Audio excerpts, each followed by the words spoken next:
Let's talk Canon R3 as a hybrid camera. These are the files why Canon R3 is not a good hybrid camera. These are the files why Canon R3 is good hybrid camera. And those camera influencers are saying dynamic range is not good. Yeah, I know that. It's not good. It's great. And then they're saying, yeah, it's great as a photo camera, but not as a video camera. Well, okay, it's not good as a video camera. It's perfect. Hey, it's perfect. But what do I know? What do DPs know? What do cinematographers know? We don't know about that, okay? And let's start by saying Canon R3 has C-Log 2. Has C-Log 2. Okay, if you are shooting in RAW 6K, but it has C-Log 2. But Canon R3 doesn't have waveform. Yeah, that is a big minus. I know that. I admit that. I'm the first one that is saying that every camera, when you're shooting video, needs to have waveform. But this camera is so good for video that I got Canon R3 after testing and after playing with Canon R3 for almost 2 months. So this camera has so good image quality. 95% of time I'm shooting in RAW 6K. So when I'm color grading that footage, that is how you test a camera. And that is how you buy a camera. But what do I know? I'm just doing this for 20 years. This is how it goes. A friend called me. There is a very serious cinematographer. He's a DP. So that guy knows what he's doing. And he called me. There were 15 people on the set. Come here, I need you for colors to check this. Later I will color grade their footage. So they called me to come on the set and see how things going. So I'm coming on the set and they're, placing cameras, mics, lighting, actors, and they're testing some stuff. And then I see, look at this Canon C80. I have one C80 too. And then I see Canon C70, and then I see Canon C400. And those three are heavy cinema line cameras, heavy. And then I see the fourth camera, and that was the Canon R3. And I was surprised. I was like in shock. What this camera is doing, this photo camera is doing between these three cinema line cameras. And then my friend DP comes to me and said, what? And I told him, buddy, this is Canon R3, this is a photo camera. It's not good for video. At least I think it's not good. And he told me, wow, I wasn't expecting such stupidity to come out of your mouth. At least you know stuff. And I was like, yeah, I know, but this camera is probably not good for video. Is it? And then some of them were laughing and saying, all of us have this camera as a B camera or a C camera or a fourth camera. But as I said, what do I know? What do they know? I'm almost 40. I'll be 40 on this summer. And I'm doing this for 20 years. Coloring, editing, heavy editing. I entered this job as a video editor. So coloring, editing, filming, doing photos, doing all kinds of stuff. Okay, let's make a deal. Don't listen to me, but please, for your good, don't listen also to those camera influencers. Are you really gonna listen when you're thinking about getting this camera or any camera? Are you really going to listen to guys that are recording themselves in slow motion, making coffee or whatever? Or recording themselves in slow motion and with that awkward whining narration? So they're recording themselves in slow motion, then they're saying that their face go in slow motion, and then they place their audio, how do I call it? Whining narration. So they're whining about how tough their life is, how tough this year was. So they're doing, and then, oh, this year was so tough. Oh, this year was so tough. And I have to be strong, but I don't know, can I make it? Oh, this year was so tough. And I have to be strong, but I don't know, can I make it?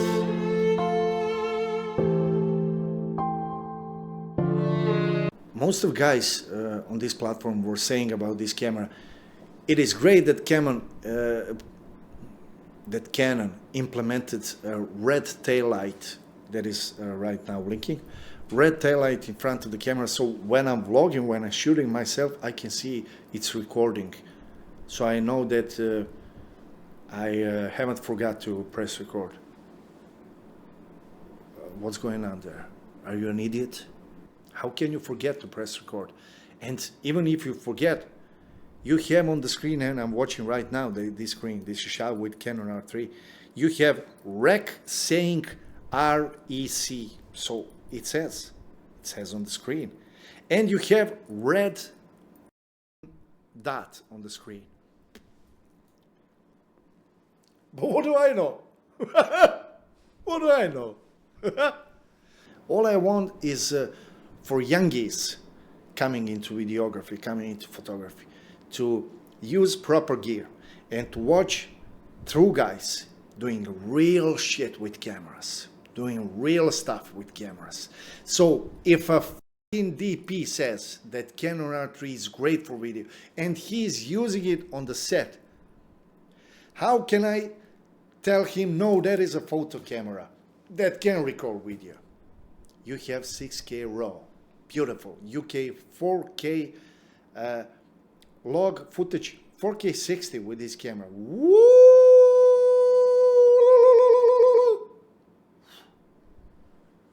Do you know how that do you know how some camera is good? I never watch those guys on YouTube testing the dynamic range. I know what IMA test is doing, and I know how that is done. I know that process. Or IMA test. I'm not from USA or UK, so English is not my first language. Anyway, you can't buy a camera. Do you really buy a camera based on IMA test? You know, 14 stops, 15 stops, 30. Canon said, Sony said A7 IV has 16 stops, but I measured 13. How do you measure that? What test is relevant? What test is relevant? What is that statement? Okay, they said 16. Canon said C80 has 16 stops dynamic range, but we measured 12.4. I don't know, but I'm just taking for example. So, that is not how you're testing camera. Don't buy a camera if you need a camera with dynamic range, and if you're doing video work, of course you want a camera with great dynamic range. But don't watch some guy doing some stupid IMA test and then take it. Or they say, oh, you see here we have 5 stops overexposed image. And here we have 5 stops underexposed image. In real life, who is shooting anything with 5 stops overexposed image? What are you going to do with that? Or 5 stops underexposed image? And based on that, they are testing what? Dynamic range? No. Imagine a scenario in which you get back to studio after shooting with client, and you have an editor, for example, there in your office, and you're giving him cards, and he sees 5 stops overexposed image. Do you think he will work for you tomorrow? No. If someone comes to me with that footage, I'm just saying him goodbye. Okay, this is what I experienced with a Canon R3. I was on the set. I was shooting one music video, and I was shooting 2 weddings, or like high production weddings. And there was a mix between 24p, 60p, and 120. And I came back to my studio. I turn on my PC, and I import the footage into DaVinci Resolve. I'm sorry, not into Premiere Pro, in DaVinci Resolve. If you want to do the shit with colors, you have to use DaVinci Resolve. Okay, do whatever you want, but in my company, my people are working only in DaVinci Resolve, my company, my rules. I may be tough to my people, I know that, but I'm also tough to myself, so what can we do? And learn coloring in DaVinci, and you will see how great your camera was. Was. And then I have few notes, and then I set some things up, I do my magic, and then I was watching that footage. When I first shot what I wanted to shoot with Canon R3. And then I was watching that footage, and I was... Yeah, it's that great. So when I'm buying a camera, I don't watch these guys doing these IMA tests. I watch some of them, for example, Jerry's done. I know it's called Gerald Andam, but it is very hard to me to pronounce that, so I call him Jerry's done. I watch him for some, quirks on camera and what's working, what not working. I watch that dynamic range stuff and all of those. He's one of the guys worth watching when you are thinking about getting some camera. I can buy or skip some camera because guy that has blue RGB light behind him said this camera is not good. But now you're saying they're placing that blue RGB light so they could achieve that teal and orange movie look. That's what I'm talking about, yeah. That is first mistake number one. You don't achieve that look but by placing blue RGB light. You're achieving movie look in your studio when you're shooting yourself. You're achieving that look by split toning. If you don't know what split toning is, many of you that are watching, if you don't know what split toning is, write in the comments and I will explain what split toning is in the next video, and I will also show you how to do that in DaVinci Resolve. Now, I don't want to sound negative. I don't want to be negative, and I don't want to talk bad about people that are, hitting so hard some cameras. But if some camera is not good, if you're saying that some camera is not good, maybe that is because of you. Because with Canon R3, I dislike this camera. The Canon is not paying me this. I mean, I have 20 subscribers, and if I have 2 million subscribers, I don't give a shit. I will also say that Panasonic is one of the best video cameras. I'm not a Canon guy. I'm not Sony guy. I'm no one's guy. I'm just a guy that has to deliver to a client that footage the best way. So if for this job, Panasonic S5 or S5 II or even S5 I will do the job, I will use that. If I think that Sony FX3 will do it, I will use FX3. If I think Canon C80, then Canon C80. But then I discovered that for many jobs, Canon R3 can deliver. In many cases, as a cam, it has great stabilization. Many of those guys were saying, it's wobbling, it's wobbling. Of course it's wobbling when you're doing this. What do you think the sensor is going to do? What do you think IBIS is going to do when doing this? Okay, if my head is standing right here, so my head is stabilized now. My head is stabilized by my neck and my shoulders, right? By my shoulder.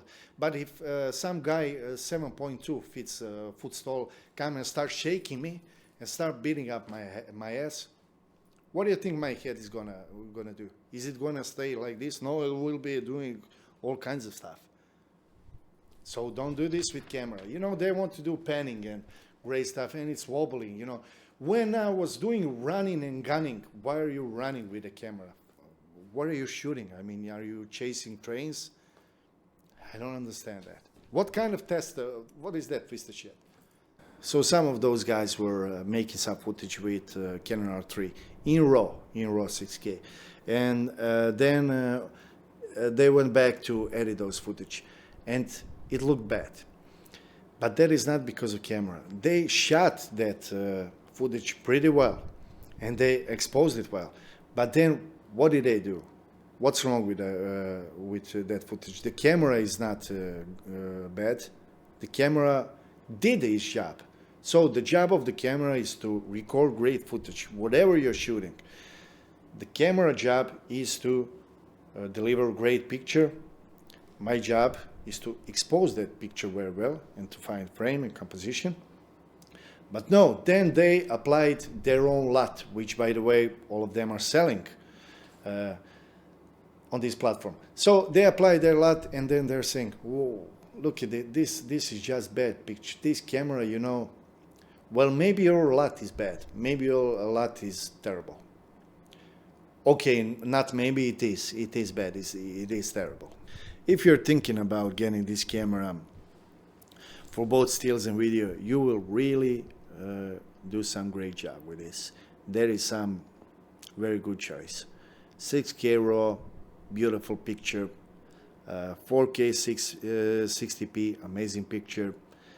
Because I was very disappointed with Canon R5 Mark II with 4K 60. That 4K 60 at Canon R5 Mark II. Very disappointed.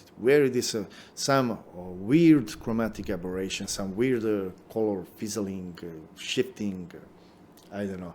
And the picture is mushy. Is that a word? Mushy. And it's way too soft. It's like 720p. By the way, if you have Canon R5 II and you already got that camera and you want 4K 60p, you can achieve great picture, but by taking 8K 60p RAW, you know. That's gonna do the work. The file sizes are enormous, but it will do the job. It will be great. And don't buy a camera by watching image tests.